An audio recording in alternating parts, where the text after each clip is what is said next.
Ate, baka pwede na po makahingi ng pambili ng gamot ni Kuya.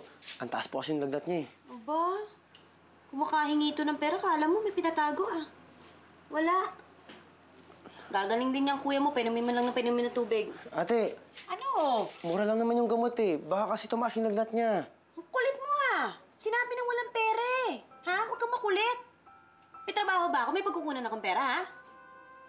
Kung di sana lumayas yung ampon nyo, eh di sana nagkatrabaho siya sa pabrika ng sardinas at may nauuwing pera pambili ng gamot.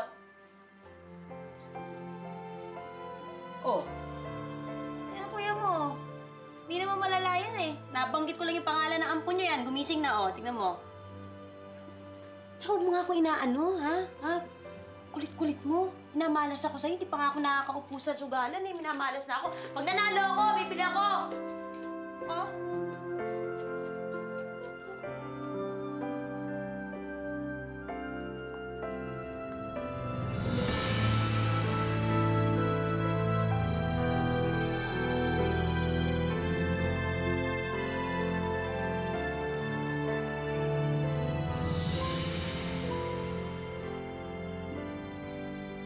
Kailan ba mawawala ang malas sa buhay ko, sister?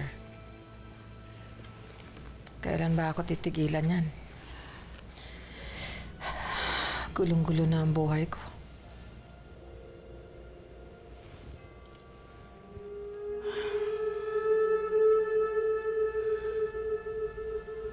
Bakit? At anong sabi ng baraha? Andito pa rin ang malas. Hindi nawawala. At ngayon, narito siya mismo sa loob ng bahay mo. Bumalik ang malas, Doña Amparo.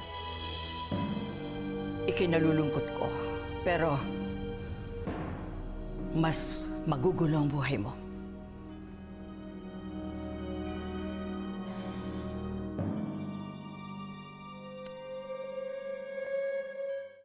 Nal, kumusta pakiramdam mo?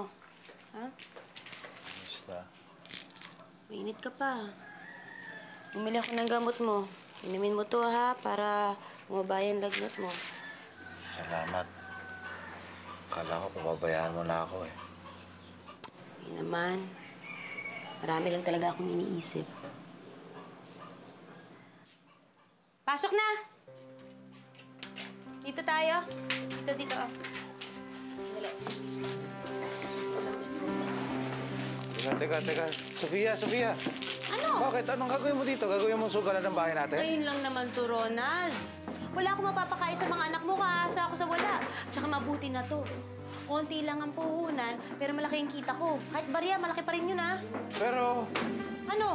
Huwag ka nang kumontra, Ronald. Pwede ba? Hindi ako papayag na magutom kami ng anak mo.